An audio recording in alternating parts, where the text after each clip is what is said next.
¿Qué tal? ¿Cómo están? Y buenos queridos, una nueva semana post carnavales. Espero que los hayan disfrutado encerrados, pero bueno, es lo que nos toca, lo que hay. Yo Los condón. estoy súper contenta hoy porque tenemos un tema súper bueno para discutir, para tratar. En verdad es bueno para nosotros que lo podemos discutir, no para el gobierno que por supuesto no está haciendo nada. Pero bueno, antes que comencemos, quiero saludar como siempre a nuestros amigos de vieja escuela, quiero saludar también a Jay, pero sobre todo a nivel personal, pero creo que todos mis amigos de Imbuenos pueden acompañar esto, es toda nuestra o mi solidaridad a la Fula y Casa y a su emprendimiento que está siendo perseguido por el gobierno por decir la verdad y, lo más importante, por querer trabajar. Señores, la situación es horrible a nivel económico. ¿Qué vamos a ponernos en este momento a perseguir a la gente que quiere trabajar? La gente que está trabajando no le pone un revólver a nadie, solamente abre sus puertas y es el mercado el que decide si quieren ir o no a comprar o tomarse una cerveza. ¿Qué tiene que hacer el gobierno persiguiendo, utilizando su monopolio de la violencia legal para ir a perseguir a gente que quiere trabajar? Voy a pasar también un comercial aquí antes de empezar a entrar en tema. Actualmente, bueno, muchos de nosotros estamos fuera del país. Yo particularmente estoy en un lugar espectacular donde estoy viendo una industria que en este momento está prohibida en Panamá y está durmiendo la ley, el sueño de los justos, que estoy hablando de la ley de cannabis.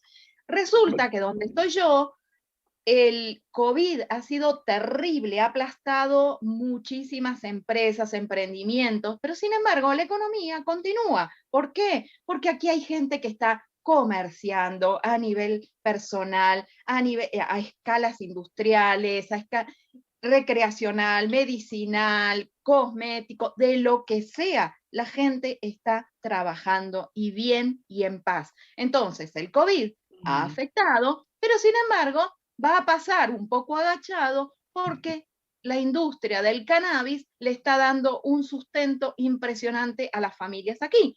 Entonces yo lo único que hago es transportarme a Panamá, que tenemos una ley que está hace 3, 4 años dando vuelta, durmiendo el sueño de los justos, engavetada, encajonada, vaya a saber por qué razón, y una industria en Panamá que podría ser beneficiosa, no solamente para los grandes, no solamente para las farmacéuticas, sino para los pequeños farmers, granjeros, que hoy por ahí ven que sus ingresos han mermado. Una industria que podría perfectamente sacar o ayudar a sacar a un país como Panamá adelante, no, el gobierno lo tiene ahí encajonado, engavetado, y por lo visto ni siquiera va a salir adelante. Entonces, volviendo al tema, hablamos de trabajo, y cuando hablamos de trabajo, hablamos de seguridad social. Para eso tenemos hoy el orgullo de presentar a dos grandes amigos nuestros, Pablo Gutiérrez, financista, y Ignacio Marisich, actuario, personas absolutamente capacitadas, con un background increíble en el tema de pensiones, con la cual vamos a discutir, vamos a analizar y vamos a hablar de las cosas como tienen que ser. Yo voy a solamente aclarar una, porque hay como todo un movimiento, ¿no? De que si se va a privatizar el sistema, ¿no? Y el gobierno, nunca vamos a privatizar. Y yo les pregunto, ¿de dónde salen las cotizaciones que van a El aportar al seguro gobierno? privado. ¿De dónde van a salir? Si no de los salarios. ¿Y los salarios qué son? ¿Privados o Así públicos? es. Son privados de cada uno. Cada persona se zurra una quincena entera para que le den su cheque y ahí viene su descuento que va al Seguro Social. Entonces, ¿de dónde salen que van a privatizar el Seguro Social si el Seguro Social es privado? Es privado. Lo que tiene es una pésima administración pública, que si fuera privada ya debería estar intervenida hace rato. Y lo voy a decir así, porque así son las cosas y así tienen que entrar las palabras y las ideas.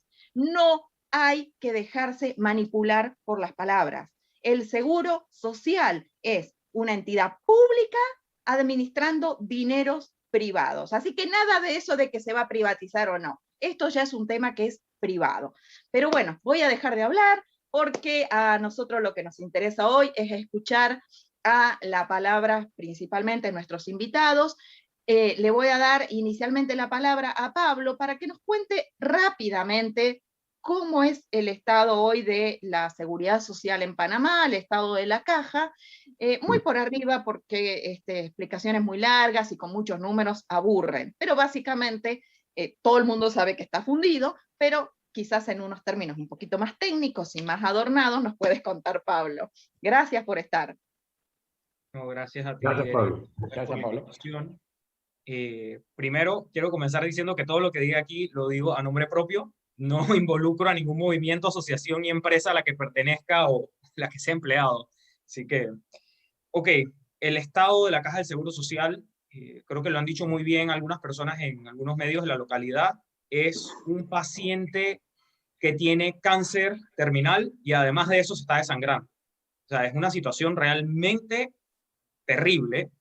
Y voy a poner un número muy sencillo, 65.000 millones de dólares. Eso es lo que se le adeuda a todas las personas que forman parte del subsistema exclusivamente de beneficio definido. De ahora en adelante, el sistema piramidal, o el sistema que existía antes de la reforma del 2005.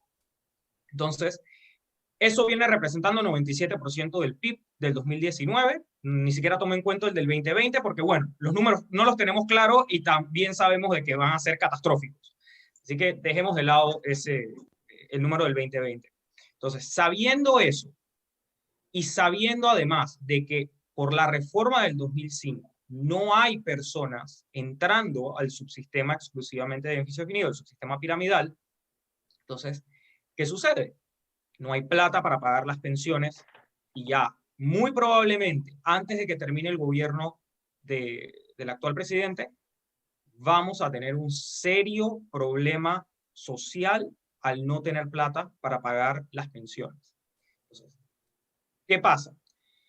Se ha dicho por ahí de que, bueno, hay que reformar el sistema, otros dicen que no, que los empleadores morosos tienen que cubrir el plato roto, que con impuestos se puede hacer. Nada de eso sirve si no se ataca de raíz el problema estructural de todo sistema piramidal. ¿Okay? Y eso va a conllevar, lo quiera el gobierno o no, que muy irresponsablemente ha dicho de que no se van a tocar reformas paramétricas, va a conllevar el toque de reformas paramétricas si quieren salvarlo a la larga. Y eso no es lo único que van a tener que hacer, tienen que hacer otro par de cosas que más adelante puedo explicar, pero las reformas paramétricas van a tener que venir sí o sí. ¿Qué son las reformas paramétricas? La edad de jubilación, la cantidad de cuotas que se pagan, la cuota obrero patronal, etc.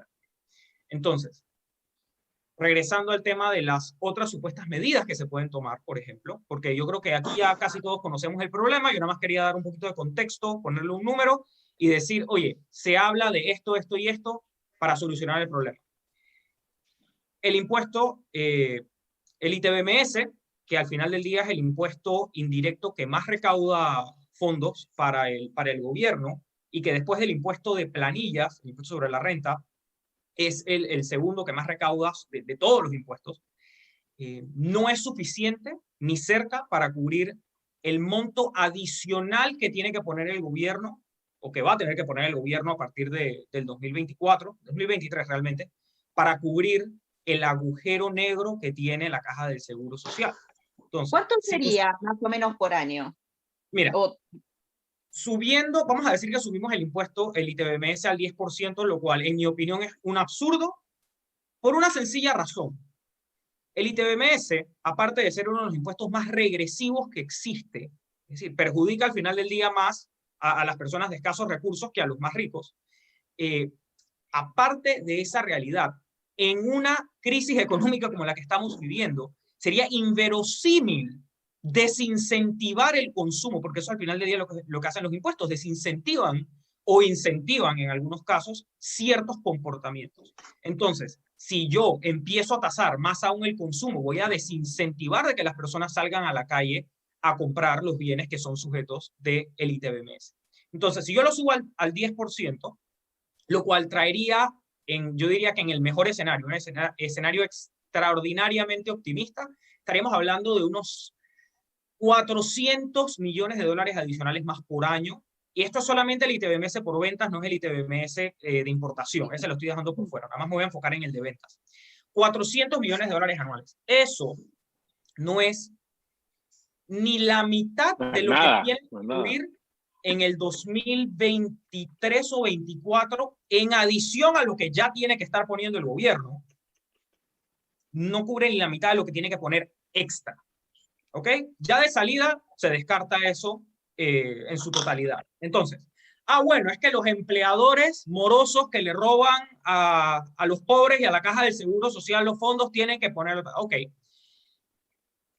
La prensa sacó un comunicado por parte de la caja del Seguro Social donde salían todos, bueno, asumo yo que son todos los empleadores morosos ante la caja. En total eran algo así como 300 y pico de millones de dólares. Ok, eso es un one-shot deal. Ajá, eso resolviste. Explícalo mejor, ¿no? Porque uno es un continuo, un flujo, y sí, cobrar todo lo que se debe es una sola vez. Así mismo es, así mismo. Vas a cobrar una sola vez los 395, eso es un acumulado. Y a la gente se le está olvidando dos cosas muy importantes.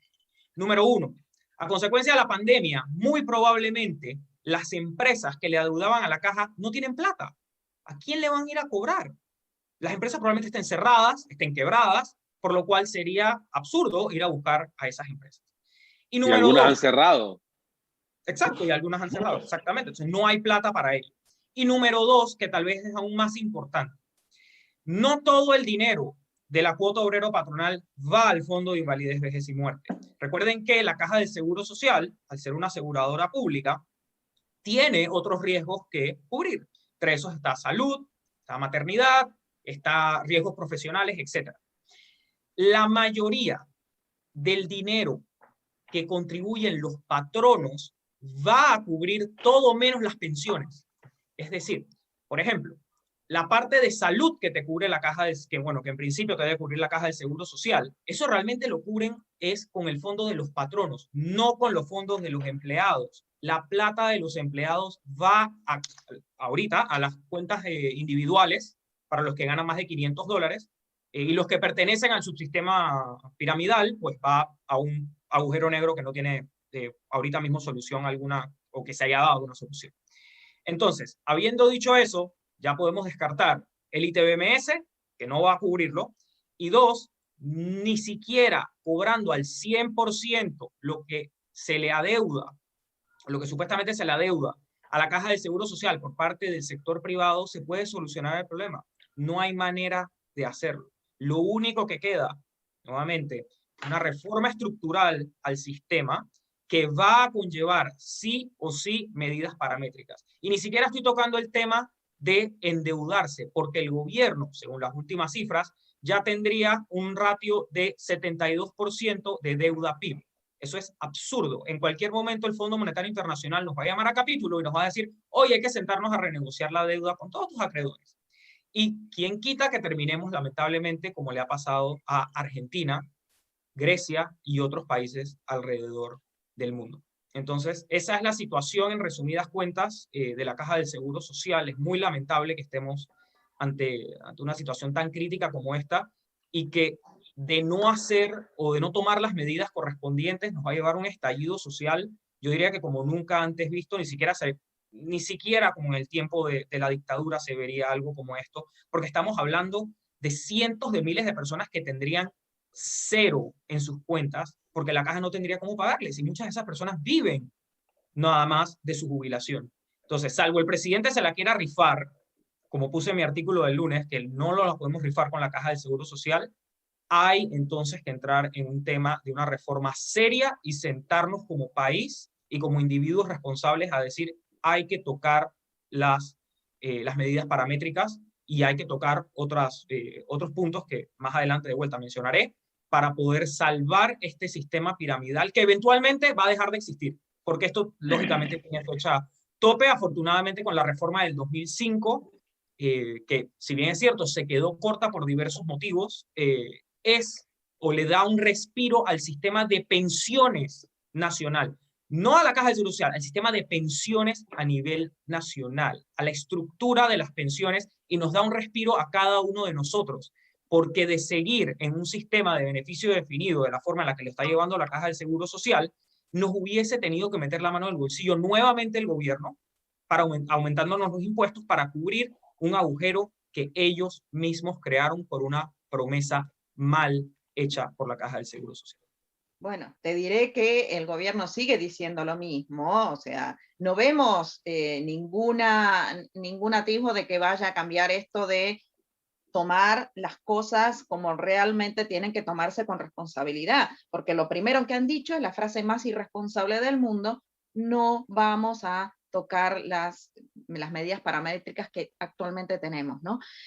Yo quiero preguntarle ahora a Ignacio, porque bueno, él es actuario, ¿no? Y justamente están midiendo riesgo y a él le toca, él es el que realmente tiene que hacer los cálculos matemáticos para ver si esto al final... Él es el malo.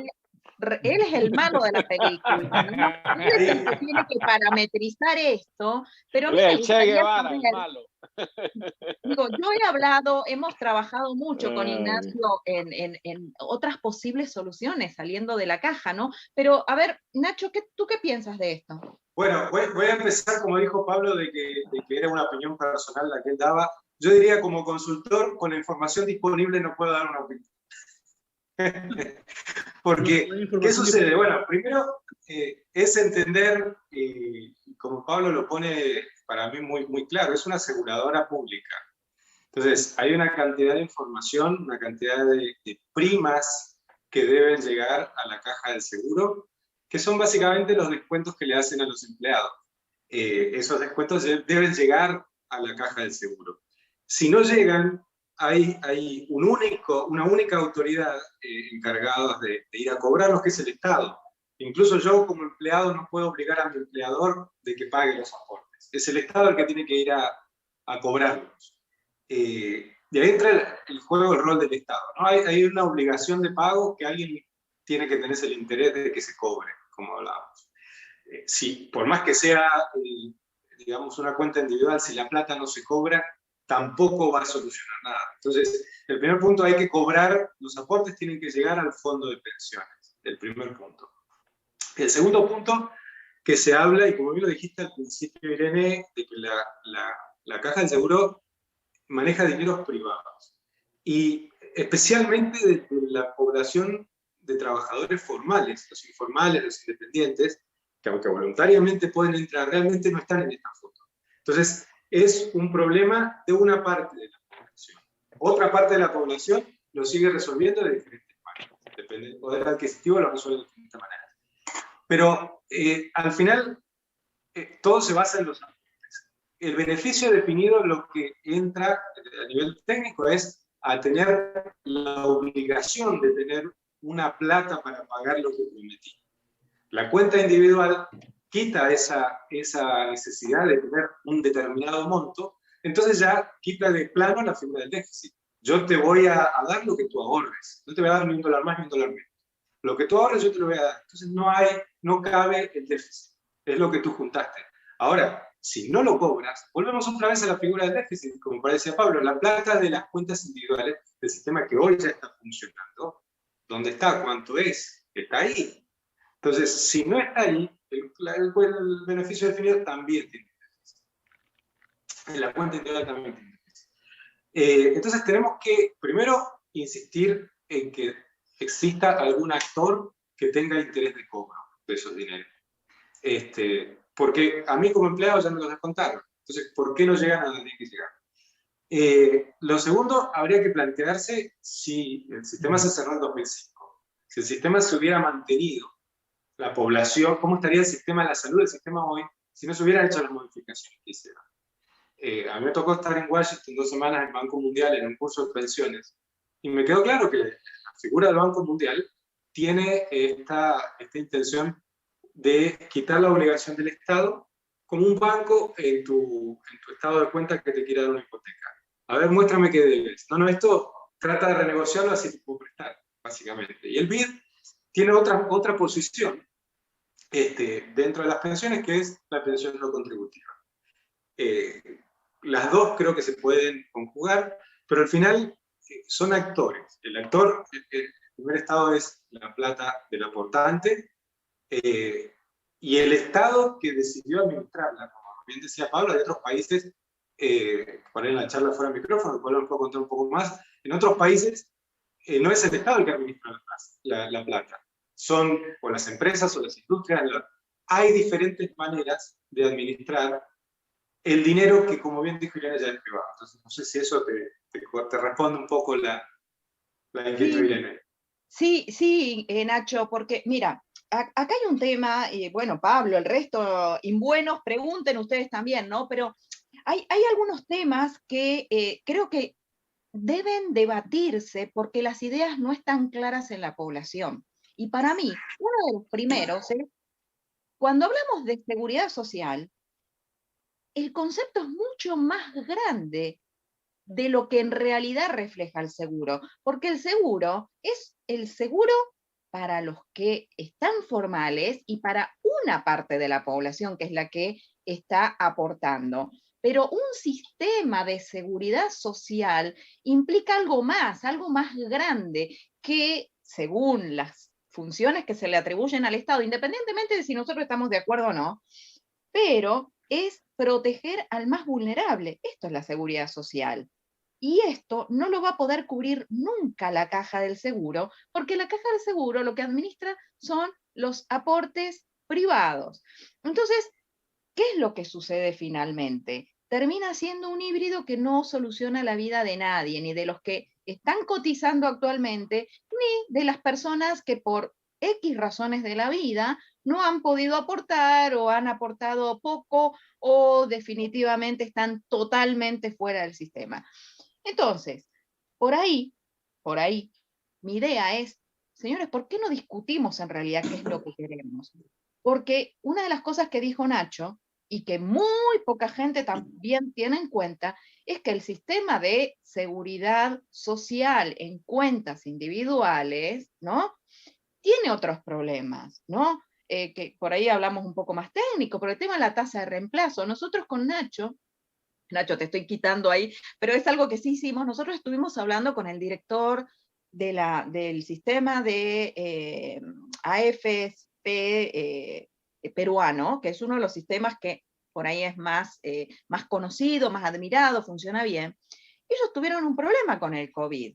¿Por qué? Porque la gente estaba desesperada por dinero, ¿no? Y entonces el gobierno autorizó a que las personas retiraran esa cantidad de dinero que habían ahorrado de por vida. Digo, piensen que al final de todo funcionó, ¿no? Porque tenían ciertos ahorros para poder paliar la situación que les estaba generando el COVID. Es decir, cuentas individuales, personas que venían ahorrando hace 10, 15, 20 años, pudieron sacar esa plata. Pero ahora, ¿qué pasa? Esa plata no existe más. Entonces, esas personas, digamos que tienen 55 años, se supone que en 10 años se van a jubilar, ¿con qué se van a jubilar? Esa es la famosa tasa de reemplazo de la que tampoco nadie habla, porque aún hoy, con el sistema como está, ¿no?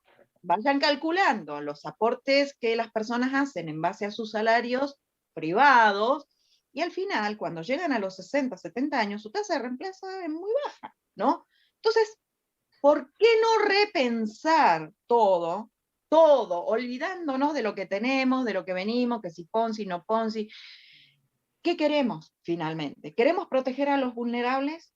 Ok, podemos pensar un sistema diferente y las personas que actualmente ahorran pudieran ahorrar en los sistemas que más prefieren, que más les conviene, ¿no? ¿Qué juegan los sindicatos en todo esto? Sí.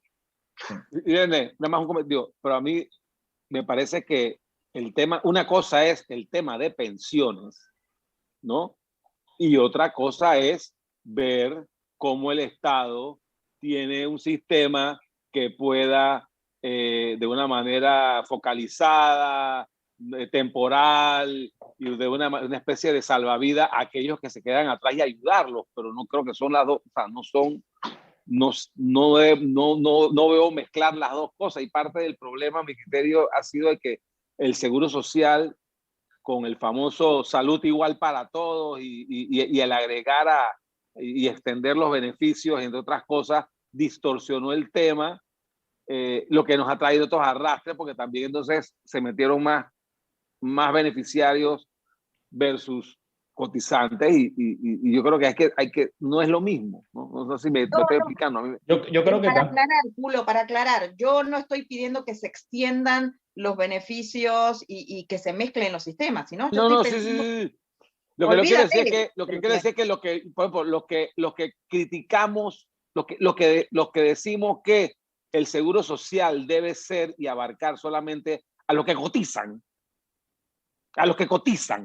¿no? Sí, pero eso no quiere decir que el Estado tenga on the side un sistema que atienda a aquellos que no son cotizados. Ejemplo, los 65 los que empezaron en 60 a los 50 y ahora van no sé por dónde, o empezaron en 75, o cosas como esa.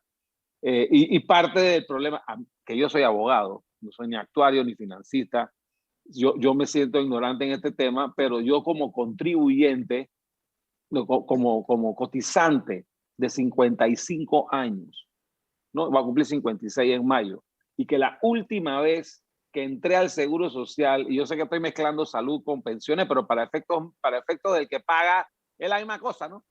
O sea, para efectos del tema de salud jamás lo usé hasta los 13 años.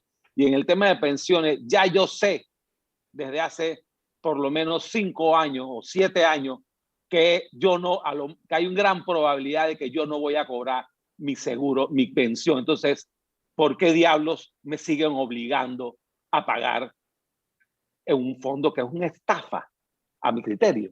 Es un fondo, entonces eso, y los administradores no han demostrado la seriedad ni la integridad. Y en el tema de manejo de plata, tú que eres financista, Pablo, sabes que el trust es lo más importante, la confianza. Entonces, para mí es un tema de confianza.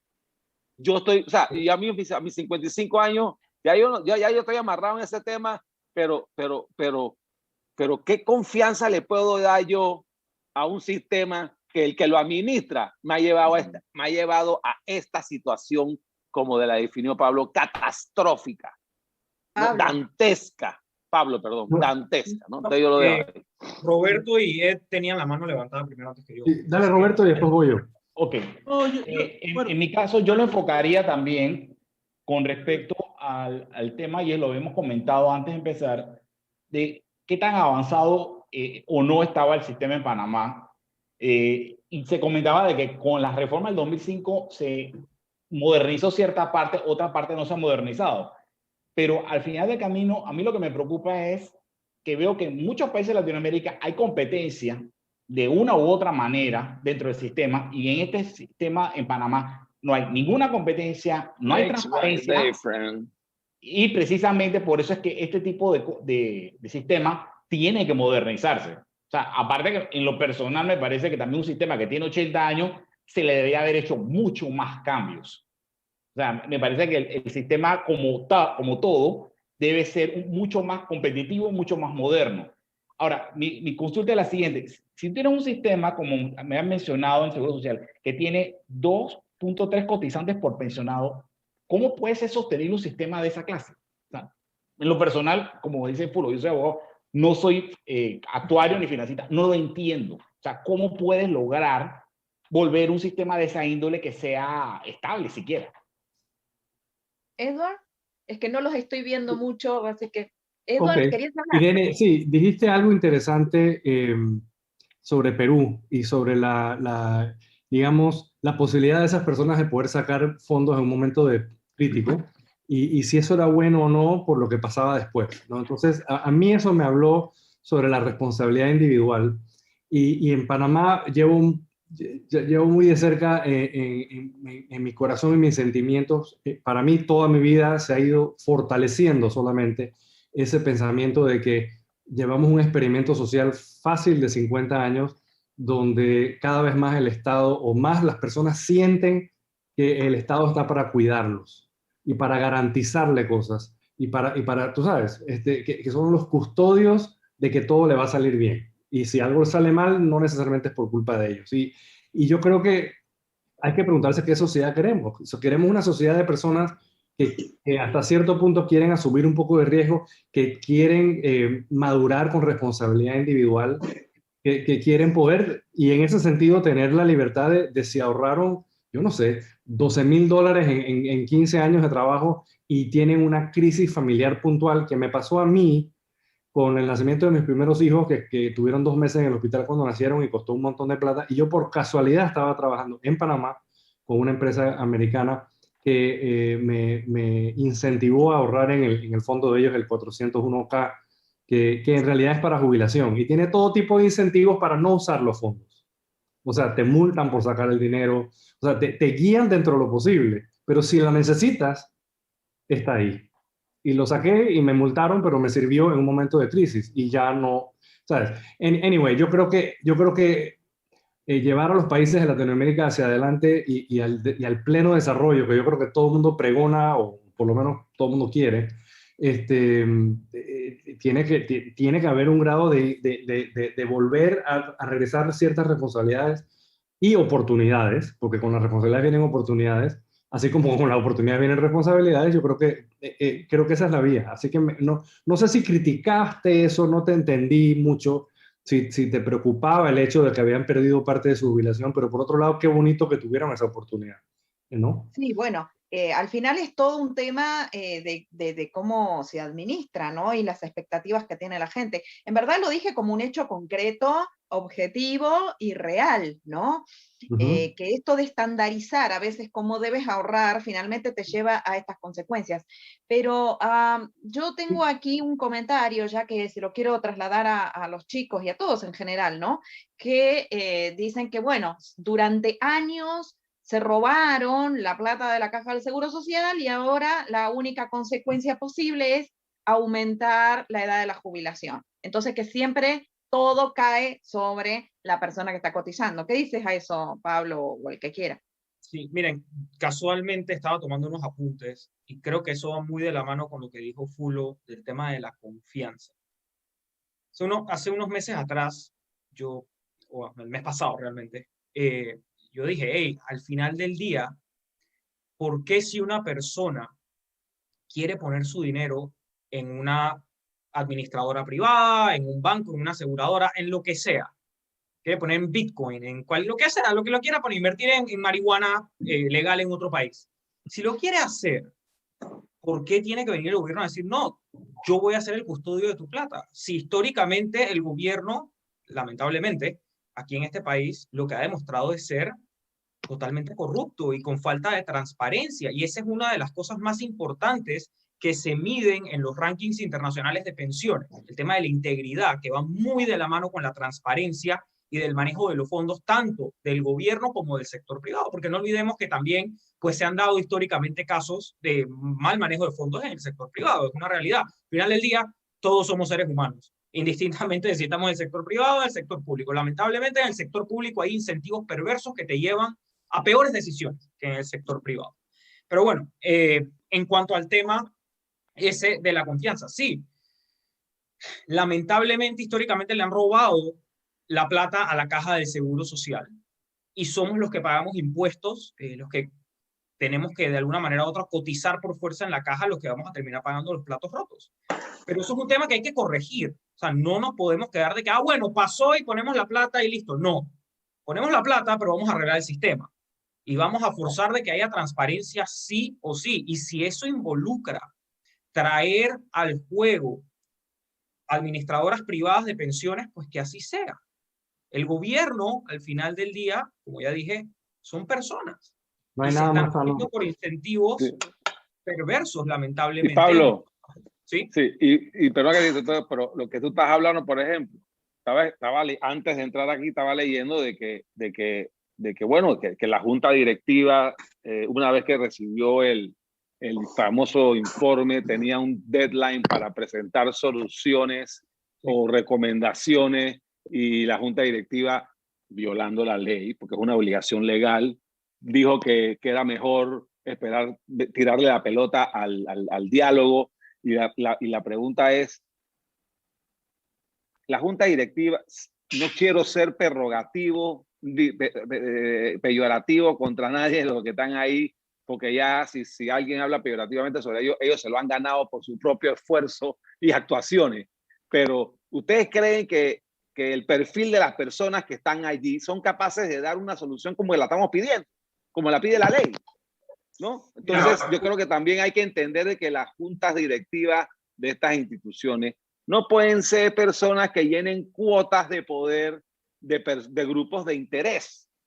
Tienen que ser personas que sepan manejo de pensiones y que sepan del negocio que se está manejando, ¿no? Entonces yo digo, hay algo dentro de lo que se está discutiendo o de lo que se va a discutir en un diálogo que a mi criterio es una gran pérdida de tiempo, porque ya el término para dialogar pasó y ahí ya estamos en un momento de tomar decisiones y ya yo creo que ya todo el mundo sabe cuáles son las decisiones que se quieren tomar, pero no se quieren tomar. Pero ese es otro tema.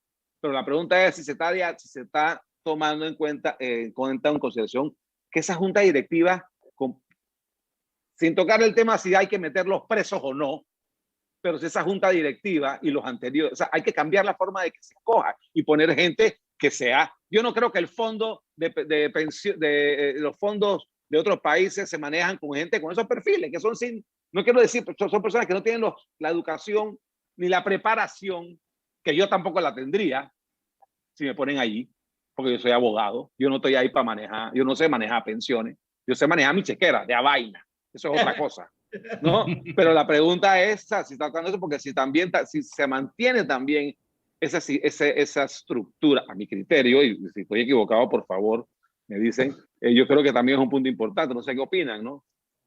Sí, mira, al final del día la reforma, o el diálogo, perdón, que se está haciendo, va a tener que conllevar algún tipo de reforma de la ley orgánica, de la ley 51, y muy probablemente va a tocar los temas administrativos y de gobernanza de la caja. Sé que dentro del diálogo hay distintas subcomisiones o subdiálogos que se están llevando en paralelo, y si mal no recuerdo, una de esas tiene que ver con la administración. Entonces, ahí se deben estar tocando los temas de junta directiva. Pero bueno, volviendo acá al otro tema, yo quería comentar algo que ya han tocado por encima y que Nacho lo mencionó. Es el tema de las pensiones no contributivas.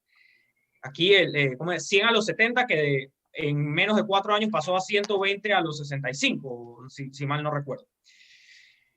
Eso al final del día forma parte de lo que a nivel mundial robustece un sistema de pensiones. ¿Y qué quiero decir con esto? Los sistemas de pensiones funcionan a través de pilares, ¿ok? Y uno de los pilares, el primer pilar, que le llaman el pilar 0, que es el de la pensión básica universal, es una pensión no contributiva. ¿Eso qué quiere decir? Tú necesariamente no estás aportando directamente a la pensión. Tú lo que estás haciendo a través del pago de impuestos es mantener, y esto lo debería hacer el gobierno, lógicamente, un fondo aparte para que cuando llegue una persona a la edad de jubilación y por X o Y motivo no tenga una pensión. Una reserva, como hacen los bancos, como hacen una reserva.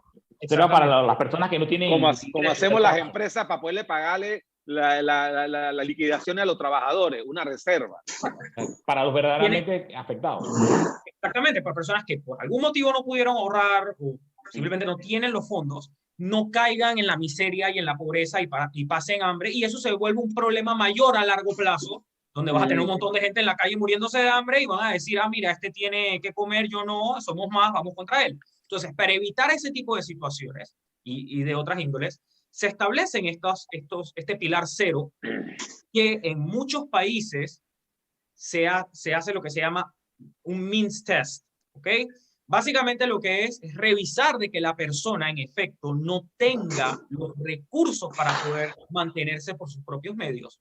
¿Y eso cómo se hace? Teniendo todo el engranaje del sistema de pensiones que va desde el pilar 0 hasta el último pilar, que es el de ahorro voluntario privado, todo en un engranaje, y que sea fácil determinar, oye, en efecto esta persona se está muriendo de hambre y le tenemos que dar $500 para que pueda subsistir y no se muera.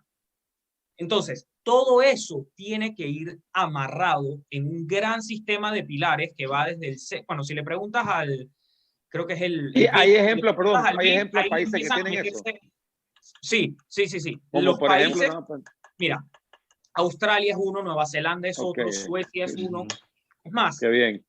Panamá, Argentina era- Panamá es uno que tiene esto, tiene mal estructurado, pero lo tiene. Tiene 120 a los 65, luego tiene el subsistema mixto, o sea, estoy hablando de los Sí, vigentes, porque el piramidal ya no está sí. en teoría Sí, vigente. bueno, es que no tiene- entran nuevos, dejó de ser pirámide porque no entran nuevos, pero es Exacto. la secuela, es la secuela de eso. Y tienes un pilar voluntario que son tus aportes a las AFPs locales, que actualmente existen 3. Entonces, el problema está en que no se hablan los sistemas, vamos a ponerlo de esa forma. Entonces, al no hablarse, tienes ciertos problemas administrativos y de gobernanza que hacen que no sea sostenible y que no sea adecuado para el momento de la pensión. Y algo que también quería hacer énfasis y que me gusta que lo estén diciendo, es el tema de que los fondos son privados, en el sentido de que de mi bolsillo sale la plata que entra a mi cuenta individual, pero además de eso, la ley 51 establece la inembargabilidad de las cuentas y las hace totalmente privadas. Eso nadie lo puede tocar. Por ahí hay una propuesta que dice, el subsistema mixto tiene que darle un préstamo al subsistema piramidal. ¿En qué cabeza cabe que un sistema que está quebrado y que no tiene gobernanza va a poder repagarle a los jóvenes la plata que le están prestando? ¿Quién quedaría para pagar eso? El Estado. Sí, el mismo Estado que está endeudado 72% del PIB. Es absurdo pensar eso. Oye, Pablo, Entonces, una pregunta. Pablo, lo que pasa es que, para sí, lo que terminar pasa la idea es que todo el... rapidito. Sí, dale, Para terminar la idea rapidito. Hay que reenfocar todo en el camino de los pilares y que los pilares pueden tener un componente de beneficio definido siempre y cuando sea fully funded, porque eso al final del día no es tanto un problema cuando ya lo tienes con reservas, pero que tenga un énfasis en las cuentas individuales. ¿Por qué? Porque las cuentas individuales al final del día, y va de la mano con lo que dice Ed, trae consigo la responsabilidad. ¿Por qué? Porque crea una sociedad de ahorristas y propietarios y es el único sistema que es realmente solidario. ¿Por qué? Porque con los fondos que están en esas cuentas, el Estado puede, por ejemplo, si se emiten bonos, las cuentas lo compran y con esa plata se pueden construir escuelas, se pueden construir hospitales, se pueden construir carreteras. Los fondos salen de nosotros mismos. En varios países a nivel mundial, si mal no recuerdo, Holanda siendo uno de ellos, los fondos administrados por las administradoras de fondos de pensión, o en el caso de Holanda son las industrias, etcétera, son más del 100% del PIB. La cantidad de plata que hay disponible lo que hace es que ya no hay capacidad para invertir en el país, sino que tengo que buscar inversiones afuera, lo cual está muy bien porque diversificas y estás también evitando el problema de que si hay un revuelo político en tu país, todo se te desplome, tienes los retornos de afuera. Entonces, consigues esa diversificación que en algunos sistemas no lo puedes conseguir porque te están amarrando o te están poniendo un tope muy ridículo en inversiones en el extranjero. Entonces, reforzar las cuentas individuales porque crean responsabilidad, crean una sociedad de propietarios y ahorristas y al final del día hace lo que decía Marx. Marx quería que los empleados fueran los dueños de los medios de producción. Pues lo vas a hacer. Cuando inviertes en estas cuentas, invierten en acciones y te vuelves propietario de las empresas. Le da el poder a los empleados de toma de decisión de alguna manera u otra. Así es. Nacho, perdón, porque quería continuar específicamente este tema, porque es bien interesante. La gente a veces no está mirando un poco más allá de la caja y piensa que la caja del Seguro Social y su cotización y hay muchos más sistemas donde realmente la persona se capitaliza y es propietaria, como decía Pablo, ¿no?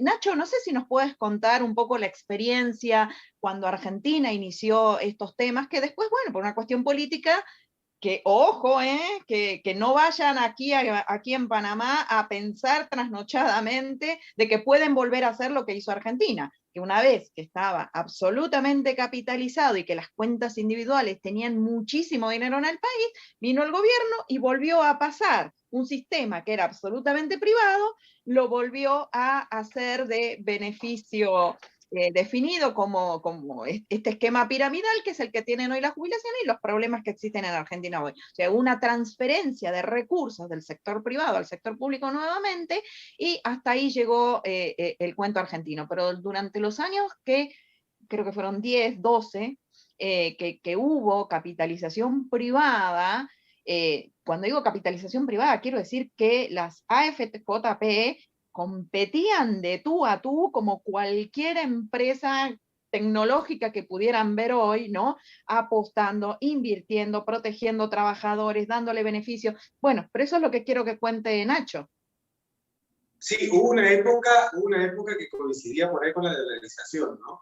Entonces, los fondos que se lograban ahorrar eran fondos importantes, todo apoyado por ahí en esta sociedad, un poco lo que preguntaba Eduardo, ¿qué clase de sociedad queremos tener?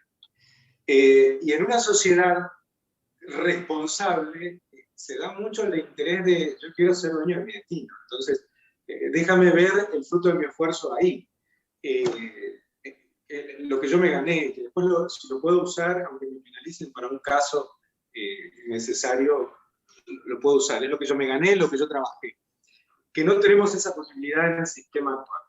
Pero esa época definitivamente movió muchísimo la economía por la generación del ahorro, por el direccionamiento del ahorro a actividades productivas. ¿Por qué actividades productivas? Por producción. Tú quieres invertir en cosas que dan rentabilidad. Las cosas que dan rentabilidad son las cosas productivas. Las cosas improductivas no dan rentabilidad, no van a poner dinero ahí. Naturalmente hacía mover una bola como un círculo virtuoso de generar cada vez más. La vuelta atrás que volvió en Argentina tiene que ver también con la salida de la dolarización, y que ahora Argentina no tiene el problema que tenemos nosotros porque tiene la inflación y la emisión monetaria.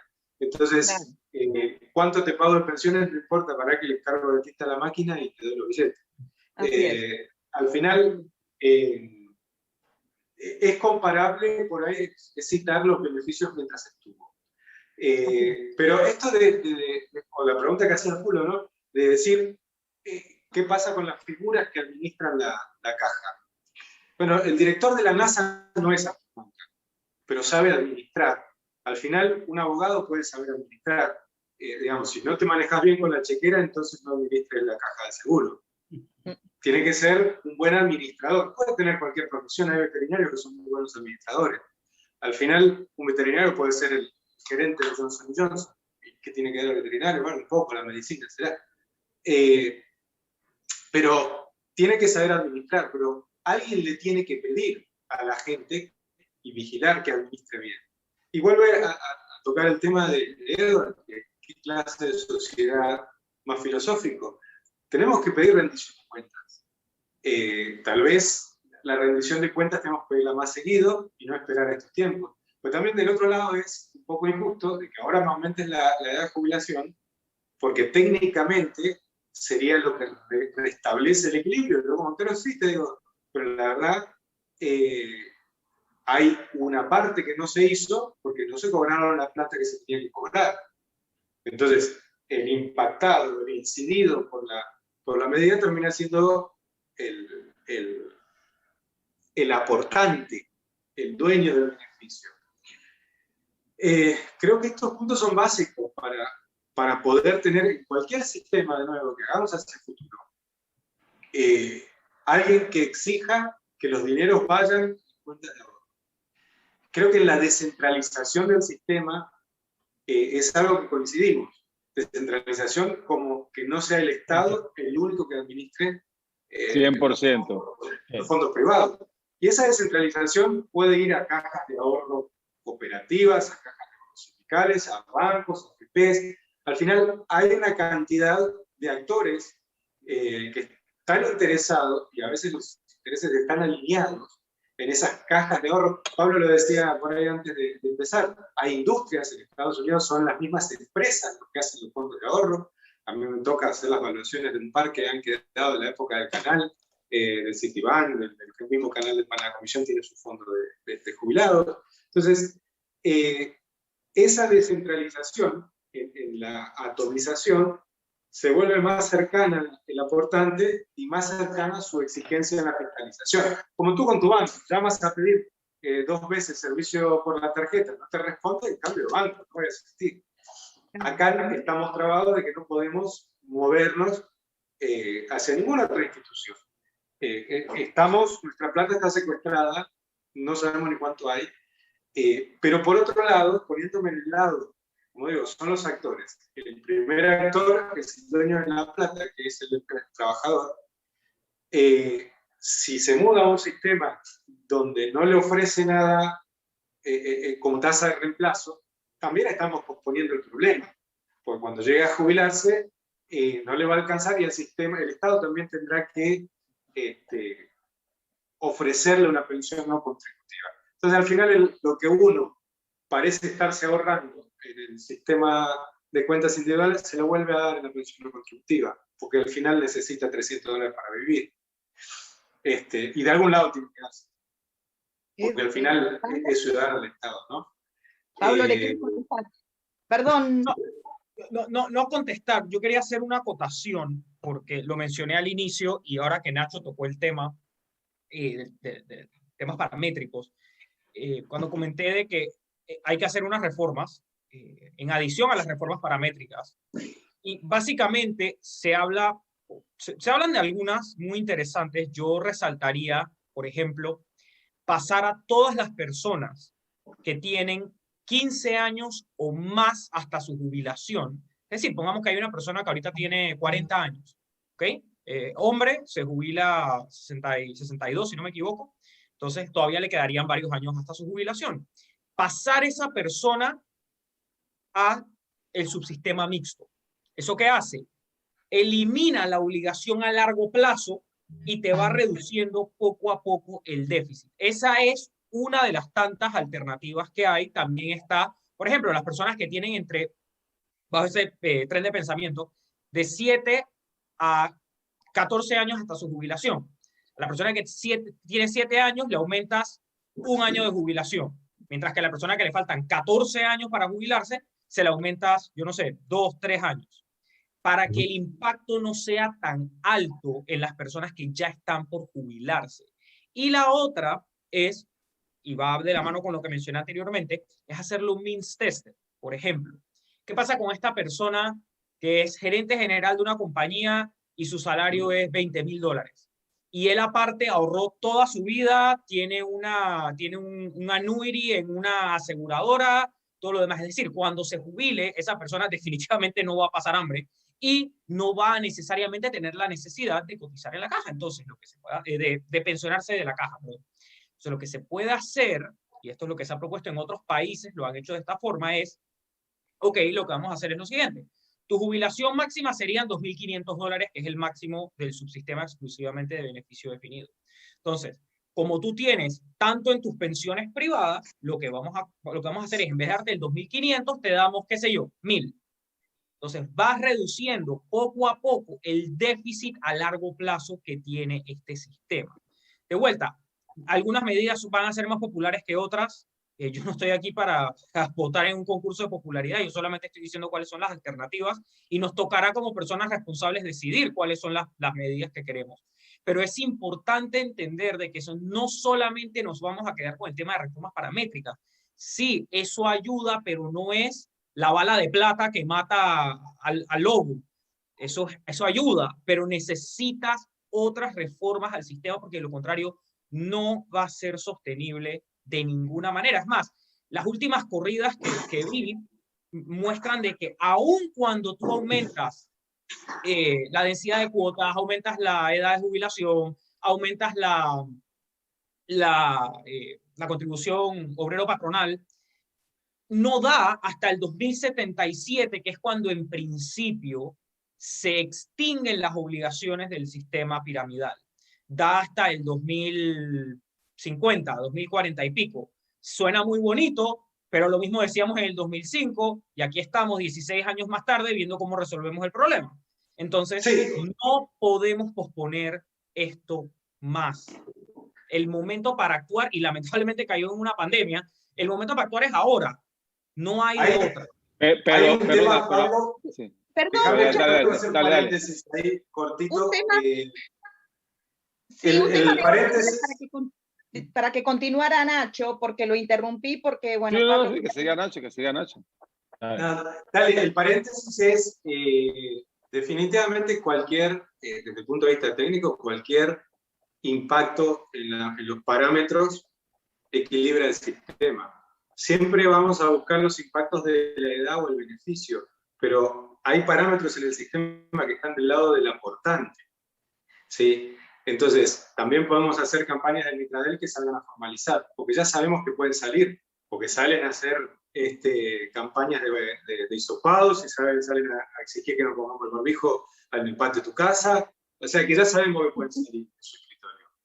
Al final, el Estado, la única forma de resolver un equilibrio no es de un solo lado de la ecuación. La ecuación tiene dos lados, siempre. Entonces, ingresos menos gastos. Esa es la ecuación. Si no haces nada con los ingresos, te toca hacer algo con los gastos. Tal vez puedas hacer algo con los gastos. Y lo segundo es que por eso la parte que Pablo llama piramidal, en realidad es una financiación de los trabajadores activos a los pensionados. Pirámide tiene por ahí una connotación como bastante mala en lo que conocemos como esquemas de estafa. Por supuesto, si es que el seguro es una estafa. Bueno, pero esto es un contrato que el Estado hizo con los trabajadores y lo puso en una ley. Entonces, lo que estamos queriendo como sociedad también es romper ese contrato. ¿Sabes qué? Me parece que no me gusta. Vamos a romper ese contrato. Entonces, el Estado puede romper cualquier contrato que quiera. ¿Qué confianza entonces va a tener el ciudadano en el Estado si lo puede romper? Entonces, algún equilibrio de buscar no romper el contrato que ya se formó, que ya lo modificaron en 2005, hace poquito. Como digo, creo que coincidimos en el tema de descentralizar para poder administrar mejor. Y para poder tener un círculo virtuoso. Pero a mí el problema es que el contrato, si entiendo bien el tema del contrato, el primero que ha roto el contrato es la administración estatal, que no ha cumplido con el mínimo nivel de un buen padre de familia en el tema de la administración de los fondos. Yo no estoy diciendo que hay que romper ni hay que patear mesa, no. Yo voy a dejar, o sea, no lo estoy diciendo, pero si hablamos de no romper, el primero que ha roto las reglas del contrato ha sido el Estado, que ha hecho pensiones, no solamente un desastre a personas como yo, que ya estoy viendo. ¿Quién paga la multa cuando se rompe un contrato? ¿El que lo rompe o el perjudicado? ¿Perdone? ¿Quién paga la multa? No, pero ¿por qué el Estado cuando lo rompe no tiene que pagar la multa? Yo estoy dispuesto a pagar mi multa si yo la rompo, pero la pregunta es ¿por qué el Estado no rompe? ¿Por qué el Estado es inmune a cosas que si lo hago en el sector privado son delictivas y llevarían a cárcel a los administradores? Vas preso. Entonces, ahí hay una rompe. O sea, yo no critico esa teoría del Estado que está planteando, pero el problema es que no hay tanto se usa esa palabra, ¿no? Y no hay igualdad de condiciones. Y además termino diciendo, no sé si, pero ¿cuánto? Sí, y también es, y si alguien me interrumpiera, hay que buscar una fórmula también de cómo diablos se mete en el sistema. Y me gustó lo que habló Pablo de la integración de toda esta serie de sistemas de pensiones públicos, privados, inclusive los que son solidarios o no contributivos, como lo llama. Me parece que eso es una idea para mí novedosa y buena, pero es el tema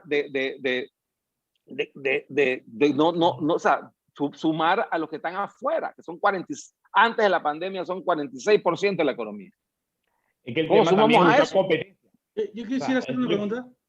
Sí, dale, Roberto. Sí, bueno, yo me he quedado un poquito callado porque la verdad, yo se lo dije a Irene, este no es mi fuerte, y además que hace muchos años llegué a la conclusión de que yo no iba a ver un real de parte del gobierno de lo que yo he contribuido. De que nos han quitado. Sí, sí, me lo han quitado. En realidad nunca he cuantificado cuánto me han quitado desde los 23 años que comencé a cotizar. Y los 19. Me imagino que es un buen pedazo, ¿no? Pero digo, yo siempre he pensado desde hace mucho tiempo que yo tengo que ahorrar para mi propia jubilación por mi cuenta. No esperar que el gobierno me dé lo que sea que me vaya a dar eventualmente, y lo más probable es que sea un monto reducido de lo que inicialmente le habían dicho a uno. Pero la pregunta es: una persona de 52 años que ha cotizado desde los 23 años, ya voy para 30 años cotizando, ¿qué cambio se puede hacer para que esa persona tenga algo que ver? Digo, bueno, creo que la pregunta es si las personas de mi edad ya están jodidos y no tienen solución, o hay algo que se puede hacer al respecto. Se lo dejo a uno de los invitados para que conteste. Bueno, y que esto no se tome como una recomendación grabada en piedra, por favor.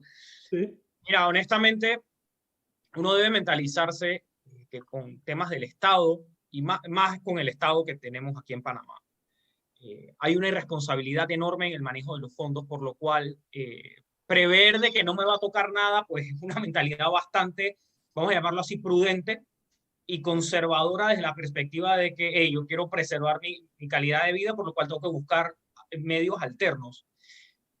Mira, honestamente, y esto lo hago yo invierto a mi fondo privado de jubilación.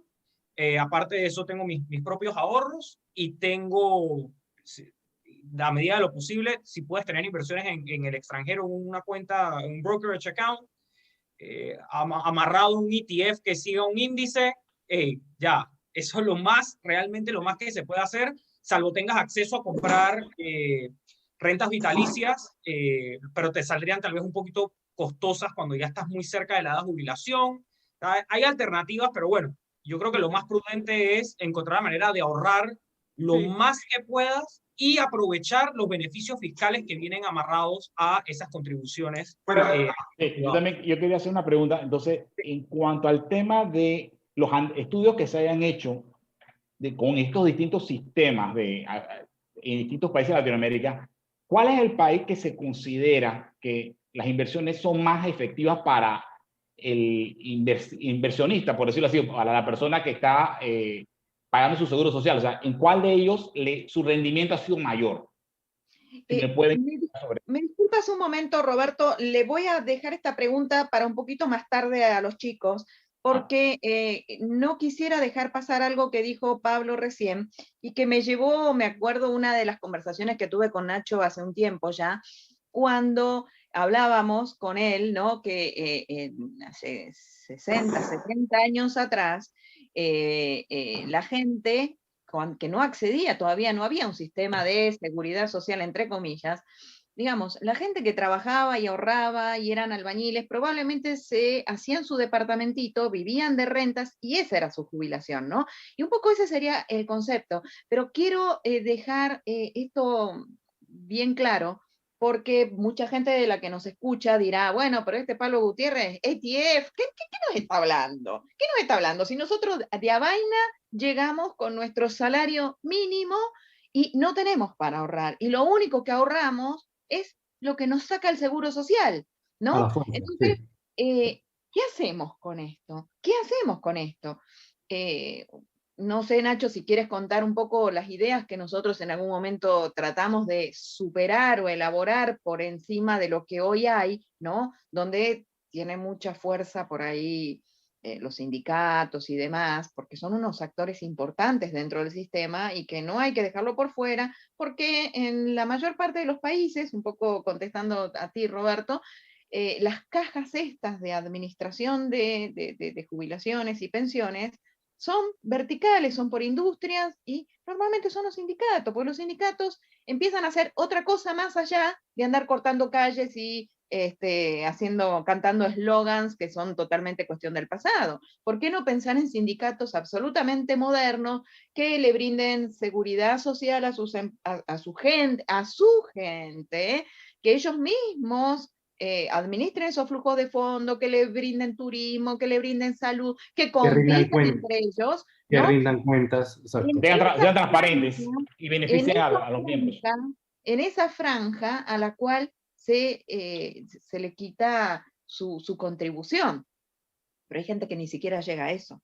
Y hay gente que llega mucho más, que no necesariamente tendría que estar aportando un sistema, o pudiera estar aportando un sistema en base a lo que él quiere y define como su destino, ¿no? No sé, Nacho, ¿qué piensas de esto? Sí, hay un tema que por ahí preguntaba Roberto, tomando la pregunta de Roberto. Claro que si los ingresos de uno le dan para ahorrar 2 veces el ahorro previsional que ya le quitó el Estado y volver a ahorrar, quiere decir que está en una posición exclusiva, porque el 80% de la población no está en ese lugar. El 80% de la población necesita todo lo del salario. Incluso lo que le sacan lo necesita para hoy. No lo necesita para... entonces, es como digo, es un impuesto al trabajo que si no estaría, se consumiría. Básicamente, quitar los aportes incrementan el 10% la actividad económica, porque naturalmente se va a consumir. Entonces, en ese punto tiene que haber un sistema que sea atractivo para que el esfuerzo, hay un tema de la capacidad contributiva de los primeros $600, que aportar 10% de los primeros $600 es un esfuerzo enorme.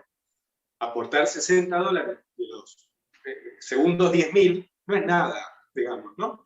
Entonces, ese esfuerzo enorme de $60 al mes tiene que valer la pena. Hoy definitivamente es una imposición. ¿Vale la pena? Si hacemos la matemática, como ya le hicieron en varios periódicos que sale publicada, hoy la matemática también vale la pena, porque el rendimiento que se obtiene con los beneficios definidos como están es extraordinario, al punto tal que no alcanza. Es tan extraordinario que debemos pensar en modificar las reglas, ¿no? Pero si ese beneficio estuviera descentralizado y yo puedo elegir realmente a dónde poner ese ahorro, y ese ahorro me da también un beneficio inmediato, como comentaba Irene al principio de la charla fuera del micrófono. Decíamos que hay sindicatos modernos que tienen una cadena de hoteles y automáticamente su población es casi como un tiempo compartido, digamos, ¿no? De los mismos empleados que pagan una tarifa mucho menor que si sos fuera del sindicato. Estamos hablando de hoteles de primera línea, no estamos hablando de hostales llenos de pulgas, ¿no? Al final eso tiene que ver con la capacidad de administración de la gerencia, de lo que estoy gerenciando. Esa descentralización puede motivar y traer la gente de afuera, que es una parte del problema que decíamos. Hoy tal vez los cocineros que no son empleados quieran aportar a un sindicato de cocineros, a una cooperativa de cocineros, si no les gusta la palabra sindicato porque les trae a la memoria cortes de calle y quema de llantas, tal vez no es la imagen que quiere, pónganlo en una figura de cooperativa. No, sindicato está bien, si la Cámara de Comercio es un sindicato de empresa, ¿no? Por ejemplo. Exacto, sí, al final... La Cámara de Comercio. Al final lo que tiene que existir es un sistema que sea atractivo y que si puede tener beneficios... Transparente y competencia. Y si puede tener beneficios sin esperar a la edad de jubilación. Por eso cuando diseñamos productos en los seguros les ponemos a las asistencias, porque no queremos que el señor espere a fallecer para que la viuda cobre el seguro. Tome, aquí está su asistencia dental y usted puede ir a revisarse las muelas. Al final, todo eso termina siendo atractivo, se genera la competencia, se genera un círculo virtuoso, y también el sistema privado o el sistema financiero termina absorbiendo los fondos de esas cajas sindicales, porque al final una caja sindical o una cooperativa que tiene fondos, lo tiene en un banco, no lo tiene en el cajón, ¿no? Y sigue estando en el sistema privado. Tal vez lo tenga en el Banco Nacional, pero también lo puede tener en cualquier banco de la plaza. Y puede contratar a cualquier administradora de fondos de inversión de la plaza para que le invierta cierta cantidad de sus ahorros, como decía Pablo, en inversiones afuera, etcétera, ¿no? Lo que la ley permita en su momento. Pero definitivamente es montar una descentralización virtuosa que promueva la inversión en actividades productivas, que promueva que el asegurado quiera aportar. Yo quiero que sea el primer vigilante de que su plata llegó al fondo. Sí. Que hoy al final es una decisión.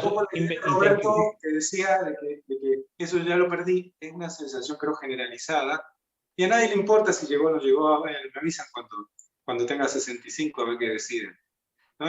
Es otra descentralización más, como la tratar de acercar los gobiernos a las poblaciones. Más competencia en los gobiernos. Pero, ¿qué esperanza?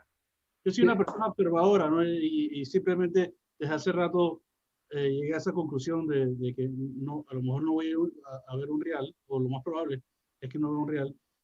Ahora, yo no sé si es podría ser una opción negociar con el gobierno y parte de la plata que uno ha contribuido, digamos, hey, tú sabes que en vez de darme cero, cuando me jubilo, dame ahora la mitad. ¿Eso ayudaría de alguna manera o no? O crédito fiscal o lo que sea. Dame un bono. Dame un bono, que lo negocio en un mercado secundario. No, lo puedes usar de semilla para un fondo. Otro negocio. ¿Qué piensan? Una pregunta para Nacho y para Pablo. Algo se va a tener que dar, algún tipo de solución. Que le tienen más esperanza? Digo, son opiniones personales, lo entiendo perfectamente. ¿Le dan esperanza por lo que han escuchado, por el círculo que se manejan, de que algunas de estas ideas puedan tomar pie, o más una solución de patear la lata a 10 años? Nacho, si quieres la pregunta de los 500 cañonazos. Un valiente que conteste. Bueno, las reformas estructurales son complejas y necesitan ponerse de acuerdo muchos actores. Hay cosas que son más fáciles. Y a mí me pasa a veces en la industria, digamos, hay cosas que son más naturales de hacer. Para cambiar los parámetros, y nos juntamos en una oficina una tarde y lo hacemos y ya tenemos el parámetro de equilibrio. No es tan complejo. Ahora, para poner de acuerdo a diferentes sectores y reformar estructuralmente un sistema, si todos los ven atractivos, se puede hacer rápido. Si empiezan las suspicacias o los intereses, o se empiezan a escapar intereses con el sistema actual, que muchos quieren decir, sí, cambiémoslo, hasta que lo vas a cambiar y de pronto salen cuidando abrazando al elefante blanco porque, claro, no quieren la descentralización porque los intereses están así, centralizados. Exactamente. Exacto. Es que precisamente por eso lo que hablábamos, de que si hubiera debe haber también algún tipo de estudio que diga, si yo invierto, por decir algo, en un seguro bajo esta premisa de que es sistema definido, voy a tener esto. Si tiene el otro sistema, vaya a tener el otro. O sea, cada uno de esos sistemas debe tener algún tipo de rendimiento distinto, pero también tienen otro tipo de riesgos. Entonces, el tema es, ese tipo de información es bueno que la gente la tenga, porque muchas veces simplemente lo que saben es, existe el seguro social, yo tengo un dinero ahí, no voy a ver nada de ese dinero, o quién sabe qué va a pasar con ese dinero. Era un poco lo que decía Ignacio. El hecho de no estar comprometido con el aporte mismo que uno hace, es que no hay esa cercanía, porque no hay responsabilidad, porque hay información está por fuera de uno. Ahora, como decíamos con Pablo y en general coincidimos todos, si nosotros sabemos que tenemos ese dinero en un fondo que está rindiendo, y vamos a estar pendientes de eso, y sobre todo, ¿qué beneficios me da? ¿Y qué beneficios me da hoy? Entonces, si no me gusta, por ejemplo, estoy en la FJP de los cocineros y no me gusta, puedo perfectamente pasarme a la FJP de los constructores. Y si no me gusta, puedo pasarme a la al que me dé mejores beneficios. Entonces eso crea competencia en el competencia sistema. Y transparencia. Mis fondos están asegurados y mis fondos van a tener un mayor rendimiento, que jocosamente hablaba Ignacio, que al no tener posibilidades de ser reinvertidos, o la caja tiene muy pocas posibilidades de inversión de nuestros fondos, terminan en el Banco Nacional, en un fondo ahí, que por supuesto hace todavía menos apetitoso que uno quiera tener ahí en esta caja actual que tenemos, ¿no? Obviamente nosotros aquí en general estamos hablando de una reforma total del sistema, donde haya personas, no sé si es como un poco para redondear esto, pero por ahí podemos acotar un poco más, personas que están en absoluta vulnerabilidad, que no dependen de la Caja del Seguro Social, dependen del sistema de seguridad social del Estado, que hoy pudiéramos decir, como decía Pablo, que pudiera ser ese beneficio, ese pilar cero, que es de los 120 a los 65 o a los 60, eventualmente pudiera haber mucha más gente entrando a ese sistema, pero habría otra cantidad de gente que pudiera estar aportando a otros fondos privados que dinamizan el sistema porque crean todo un mercado secundario donde se generan industrias de turismo, de inversión, de reinversión, aseguradoras, reaseguradoras. Esto sería un boom y sería buenísimo para la economía, no malo, porque al final se trata de nuestros aportes. No sé, corrígeme, Pablo, si estoy diciendo cualquier cosa. No, totalmente de acuerdo. Y mira, voy a responderlo la pregunta de a mi mejor conocimiento. Estoy de alguna manera u otra involucrado en el diálogo. Yo tengo esperanzas de que las caras nuevas que están metidas en este diálogo están siendo muy combatientes en una manera positiva, en el sentido de que van con la bandera de evitar la reversión de la reforma del 2005. Ok, eso es un avance. Yo creo que es exactamente, yo creo que es un avance muy importante y estoy seguro, por lo que he escuchado, al menos por ahora, todavía tal vez es muy temprano, muy prematuro, pero por lo menos por ahora probablemente no vaya a ocurrir, especialmente porque en el informe de la Junta Técnica Actuarial, cuando se hizo la corrida de la fusión de los sistemas, el déficit empeoraba, pero de una manera absurda. Por ejemplo, pasabas en un año de tener un déficit de 3.000 millones de dólares a unos años más tarde a tener 13.000 millones de dólares de déficit en el año. Eso es absurdo, no hay forma de manejar eso. Yo le digo el chanchito, el mal llamado chanchito, que es el canal, ya lamentablemente tiene hasta el 2100 todos los aportes directos embargados, porque ya todo el mundo lo quiere dar en subsidios, lo quiere dar en esto y en lo otro. Ya están entregados. Ya están entregados de alguna manera u otra. Hipotecado totalmente. Y lo malo es que ni siquiera sabemos si va a tener esos rendimientos que se espera se tenga. Digo, todos esperemos que sí. Yo le deseo lo mejor al canal y estoy seguro que ha sido manejado, por lo menos históricamente, mejores manos de las que manejan la administración del Estado. Entonces, yo pensaría que ojalá sí se pueda mantener esos aportes del Estado, del canal. Pero bueno, volviendo acá al tema, yo diría que eso sería una victoria contundente para todos los que creemos en la institucionalidad y en el Estado de Derecho y en la seguridad jurídica, de que se va a respetar la cuenta individual de las personas. Porque yo lo pongo de esta manera. Hoy van por la cuenta individual de Pablo Gutiérrez en la Caja del Seguro Social. Mañana van por las cuentas de las personas que tienen una cuenta de ahorros en la Caja de Ahorros o en el Banco Nacional. Después van por los ahorros del Banco General y así sucesivamente. Porque ¿quién para al Estado cuando tiene hambre? Nadie. Lamentablemente eso ha sido el trend histórico. Y hablando un poquito de historia, les voy a dar un dato muy curioso. Muy poca gente sabe esta realidad.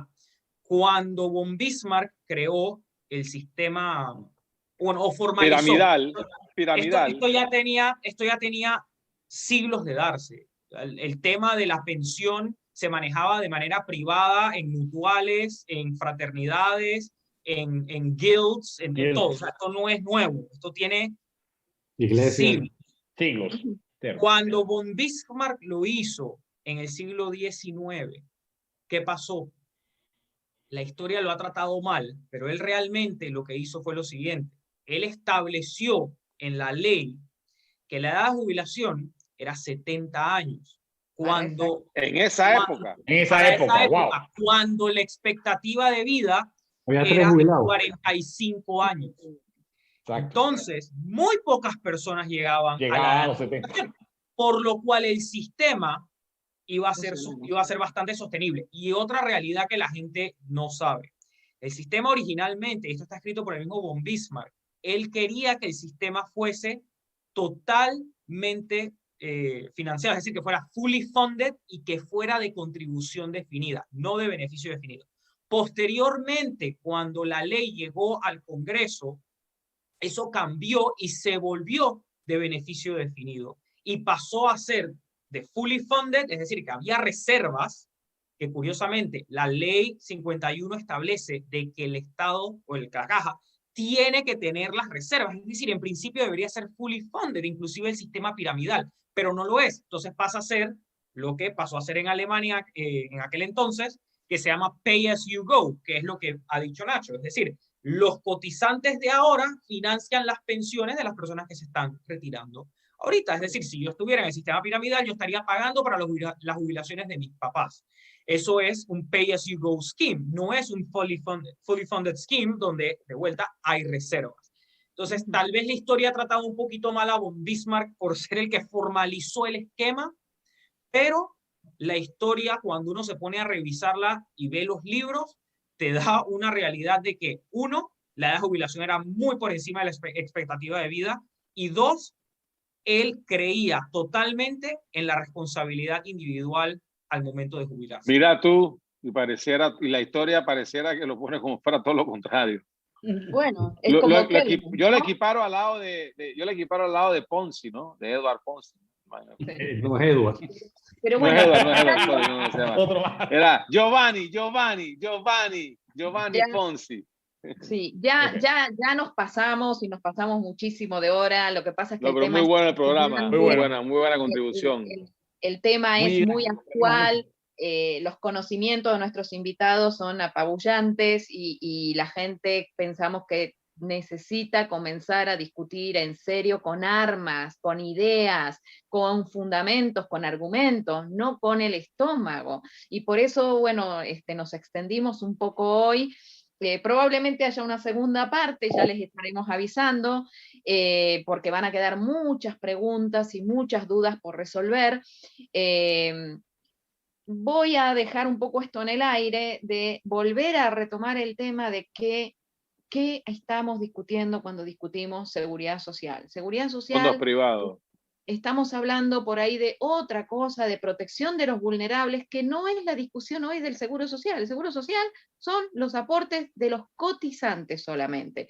Entonces, un esquema por ahí que planteó Nacho en su momento, y por ahí también lo reforzó Pablo, ¿no? De que, ojo, porque las cuentas individuales también tienen sus cosas, ¿no? O sea, ojo con la tasa de reemplazo, ojo con las expectativas, pero es mejor de lo que hay. Obviamente que es mejor de lo que hay, pero ¿podemos mejorar aún más las cosas? ¿Podemos hacer un esquema donde entren en competencia administradores para que nos den los mejores rendimientos y sobre todo que nos den beneficios hoy, no que nos prometan beneficios en el futuro? La única forma que eso puede suceder es con competencia, con calidad y con buena administración de fondos. Hay un sector importante de la población que perfectamente se puede armar su jubilación privada, su retiro, su protección a futuro, que no necesariamente tiene que ser o dependiente o tiene que estar dentro de este sistema. Hay otra gente que muy probablemente lo único que tiene es este aporte, ¿no? Que hoy por hoy es mucho, es un 10%, como decía Ignacio, le sirve hoy le sirve mucho más que en un futuro, pero tenemos que brindarle entonces beneficios para que hoy sienta que no es un gran sacrificio y que pueda entrar. Y hay gente que definitivamente no va a entrar en el sistema, nunca entró o entró en su momento y tiene muy poco para poder jubilarse en el día de mañana. Entonces, esa es la gente que hay que proteger. Entonces, ¿qué vamos a hablar de cotizaciones? No, probablemente ahí sí tengamos que hablar de impuestos. Que los impuestos generales deberían ir ahí y no a financiar, ¿no? Gastos superfluos del Estado. Esa es otra discusión, pero al final, otra discusión, sí. hablando... Bueno, hay 7.000 millones de dólares que nos gastamos en planillas y en subsidios, ¿no? 7.000 millones de dólares en planillas y en subsidios, solamente. Bueno, ahí hay mucha grasa que cortar. Ahí hay mucha grasa que cortar, hay mucha tela que cortar. Transparencia. La gente que hoy ha aportado, como Roberto, contención del gasto, posiblemente no se pueda jubilar como él pensaba, y quizás pensar otras soluciones fuera de la caja. Hey, te damos un bono, negócialo, un bono con un cupón, no sé, a 30 años, qué sé yo, hacer un poco lo que decía Bismarck, ¿no? Total, pero que él lo pueda negociar en el mercado secundario. Entonces vienen personas más jóvenes, vienen otros fondos que ven más a futuro, que esto a su vez se sigue negociando. Ese bono a lo mejor yo se lo podría dejar de herencia a mis hijos. Exactamente, exactamente. O le sirve para un negocio. Y hablando de herencia, perdón, hablando de herencia, te pongo el ejemplo mío. Mi mamá enviudó a los 50 años, ¿no? Mi mamá enviudó a los 50 años, mi papá murió a los 63. Y mi mamá, gracias a Dios, mi mamá tenía su fondo de reserva que mi papá le hizo privado y nosotros podemos ayudarla si necesita. Pero en casi 45 años de mi papá pagar, o no sé, 45, 30 y pico, yo no sé, pagar seguro social, él nunca se jubiló porque siguió trabajando y siguió cotizando hasta que le dio un infarto siendo canciller de la República encima, en las Naciones Unidas. Mi mamá a los 50 años empezó a recibir su pensión y a los 5 años, ¡puf! Entonces, en el caso de mi mamá, que pudo tener una familia que la pudo mantener y tener hacerle su pensión, pudo sobrevivir. Pero ¿qué pasó con gente que no está con las capacidades que tenemos nosotros de que les pasa eso y queda entonces tirada? Entonces, esa plata que la gran mayoría que para mí fue un robo, porque toda esa plata que mi papá pagó, y es más, pagó post su jubilación, porque él en su época se jubiló usando la ley anticipadamente, porque tenía las cuotas, jamás las disfrutó. Nada más disfrutó 5 años la viudez de mi mamá. Eso no es ni justo ni solidario. Eso es un robo y eso hay que cambiarlo. Y así hay miles de ejemplos del sistema. Y perdonen que me emocione, pero bueno, aquí tengo... este es un tema que en verdad... No, y nos toca a mi criterio, perdón, yo termino diciendo, yo espero que de ese diálogo salga lo mejor. Pero este país ya no está para diálogos. Llevamos desde 1990, desde los diálogos de Coronado, venimos de diálogo en diálogo y no hacemos nada. Yo creo que ya, y sobre todo con una pandemia encima que ha hecho una especie de tormenta perfecta para que caigamos en una debacle tipo Argentina o Venezuela, porque no es que estamos cerca, pero estamos en el camino. Yo me veo en ese camino y no quisiera decir, pero hay que hacer algo porque si no, yo creo que estamos, o sea, el diálogo no veo yo, ojalá, yo le perdí esperanza a los diálogos hace mucho tiempo y espero equivocarme y ojalá me equivoque. Bueno, porque ese diálogo, los números que tiró porque Pablo la experiencia te dice que esos diálogos sirven para pasar la ola, patear la bola, y el próximo gobierno viene con otro diálogo. Y lo mismo es en educación. ¿Cuántos diálogos hemos hecho en educación desde que empezó la misma cosa? Sí, pero pagar el costo político correspondiente. Los números ya no dan para más dilación. Pero por las declaraciones que veo del Ejecutivo pareciera que, o sea, porque si tú empiezas con un diálogo encajonándolo, digo yo, y cuando leyendo las declaraciones del Ejecutivo que dice que quiere sobre todo medidas de corto y mediano plazo, porque las acabo de leer en el periódico. Yo me puse a hacer un poquito de research para ver, ¿no? Que lo leí de la prensa, al menos que la prensa diga cosas que no tienen nada que ver.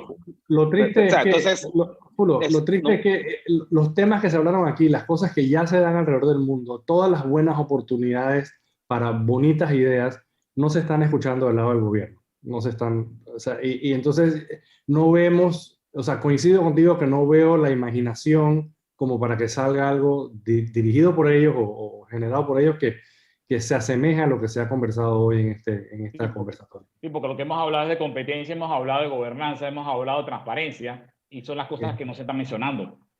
Así es. Roberto, ¿tu última palabra hoy?